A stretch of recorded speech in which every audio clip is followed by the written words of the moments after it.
To make a mirror image using free online software, first you're going to find the picture, right click on it, copy the image. You can also download it if you want.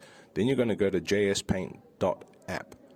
Once this opens up, you're going to either paste by going to edit, paste, or you can open that image that you downloaded. We're going to paste our image here.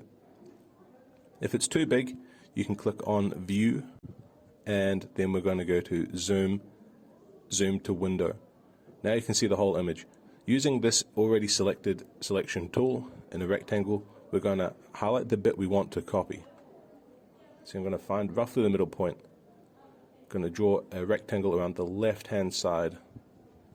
You can also flip vertically by picking the top half or the bottom half.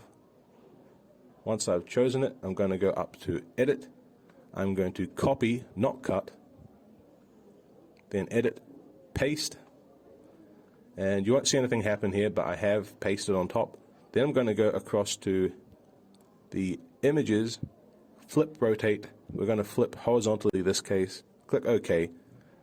And now it's flipped. Now it's just a case of dragging it into position so you've got your mirror image that you are after. Then click off the image once it's in position. And there you have it. There's your picture. We can save it however we want, and we are done.